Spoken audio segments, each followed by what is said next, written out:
ਸਾਜ਼ ਤੇ ਵੱਜ ਨਹੀਂ ਰਹੇ, ਤਾਲ ਤੇ ਪੂਰਿਆ ਨਹੀਂ ਜਾ ਰਿਹਾ। ਅਗਲਾ ਨੱਚ ਰਿਹਾ ਹੈ, ਇਹ ਨੱਚਣਾ ਨਹੀਂ ਹੋਵੇਗਾ, ਟੱਪਣਾ ਹੋਵੇਗਾ। ਨੱਚਣਾ ਤੇ ਉਹ ਆਉਂਦਾ ਜੋ ਤਾਲ ਦੇ ਚ ਹੋਵੇ। ਸਰੀਰ ਦੀ ਸਾਰੀ ਹਰਕਤ ਧੜਕਣ ਤਾਲ ਦੇ ਚ ਹੋਵੇ, ਤੇ ਜੋ ਤਾਲ ਦੇ ਚ ਨਹੀਂ ਉਹ ਨੱਚਣਾ ਨਹੀਂ ਹੈ, ਟੱਪਣਾ। ਬਿਨ ਕੰਠੇ ਕੈਸੇ ਗਾਵਨਹਾਰੀ। ਕੋਈ ਮਨੁੱਖ ਸੰਗੀਤ ਦੀਆਂ ਸਾਰੀਆਂ ਬਾਰੀਕੀਆਂ ਸਮਝਦਾ ਹੋਵੇ।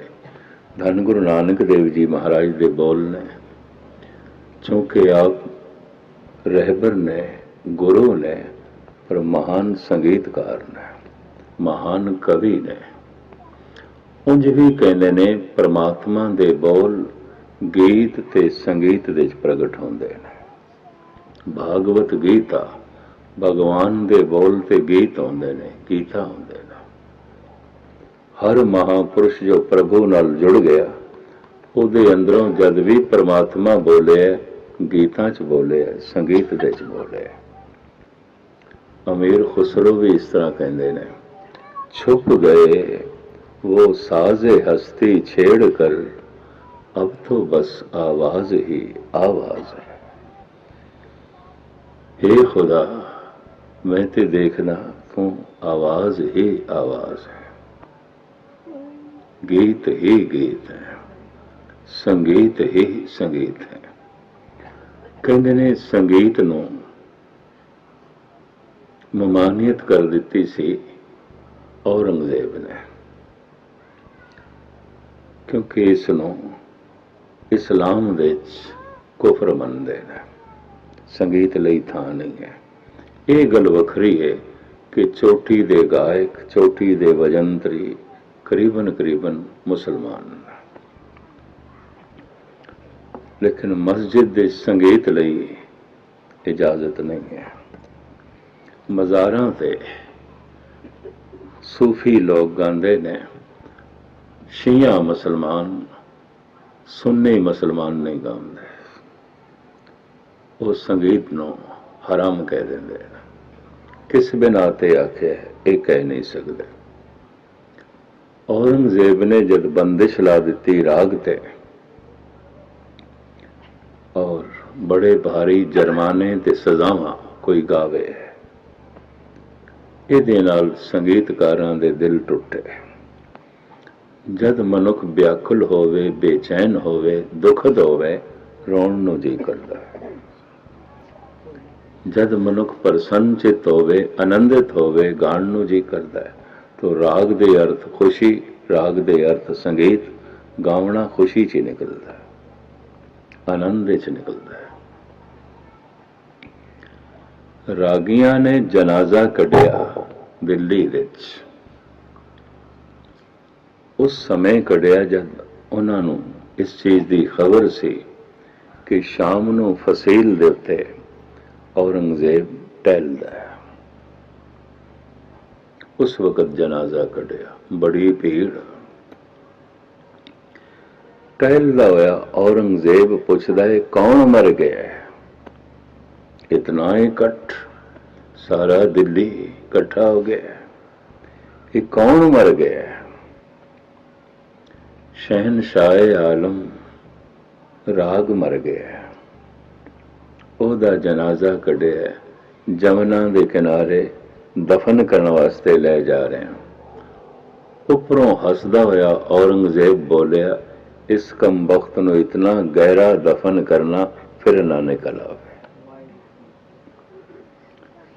माड़ी मोटी जिहड़ी उम्मीद सी संगीतकारां दी, उस ते भी पानी फिर गया।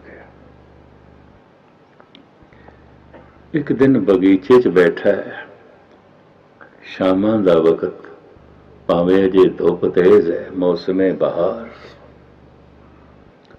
अंब दा दरख्त है, उन्होंने बूर आई हुई है, अंबियां छोटियां छोटियां आईयां हुई, थल्ले बैठा है।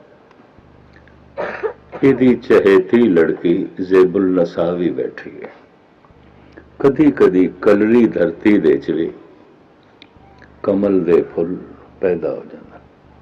घर हरनाकश दैंत दे कवल कर भगत प्रहलाद, कलरी धरती हरनाकश, ते पैदा हो गया प्रहलाद कमल दा फुल।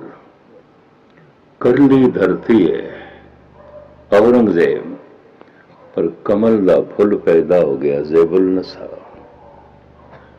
कदी कदी इस तरह का अपवाद हो जाता है। अंब दे उत्ते बैठी सी कोयल, कोयल कू कू करन लगे अपने आप नूं छुपा लैंदी है। करीबन करीबन एक गांदे होया दिखाई नहीं देती, कू कू कर रही सी। थले बैठा है औरंगजेब,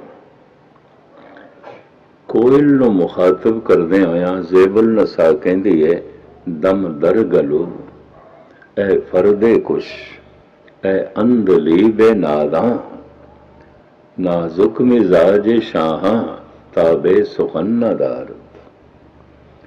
बादशाहां दा मिजाज बड़ा नाजुक होंदा है, बड़ा नाजुक होंदा है। ऐ कोयल चुप कर जा, नहीं ते मेरे अब्बा ने तेरा गावना भी बंद कर देना। चौंकिया औरंगजेब।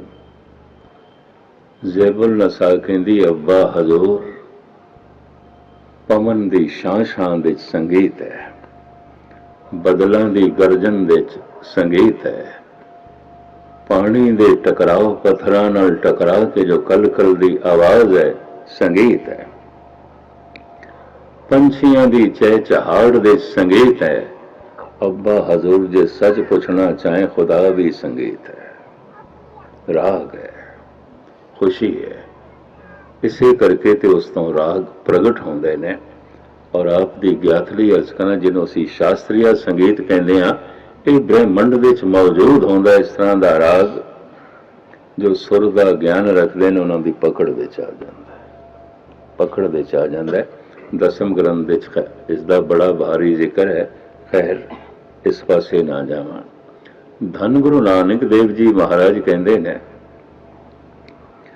कोई मनुख संगीत दियां सारियां बारीकियां समझदा होवे, सब कुछ पता होवे, पर राग नूं प्रगट करने वास्ते उहदे कोल कंठ नहीं है, कंठ नहीं। किते दोए मिल कारज उपजै। राग दा ज्ञान ते है, कंठ नहीं है। राग नूं प्रगट कर सके कंठ नहीं है, या कंठ होवे ते राग दी समझ नहीं, सुरताल दा ज्ञान नहीं। इते दो मिल कारज उपजै। झील बिना कैसे बजे रबाब। एक लोहे का छोटा जिहा टुकड़ा हुंदा है जिन्हों रबाब दे उपर जरब दे के वजांदे ने, छोटा जिहा, उन्होंने झील कहंदे ने। कितनी ही सुंदर रबाब होवे, पर हाथ दे चो झील नहीं है, नहीं बजेगी। ये सतगुरु उदाहरण दई जा रहे ने, दोए मिल कारज उपजै। भगत कबीर जी ने इस दे बड़े लंबे चौड़े शब्द बयान किए हैं। जैसे बिन हल हर जिमी नहीं बोई है, बंदे कोल बड़ी वधिया जमीन है, पर बीज नहीं है, हल नहीं है, बीजन दे साधन नहीं है, सिर्फ जमीन है। तो ये जमीन किस तरह प्रफुल्लित होगी? बीज ते है पर धरती नहीं है।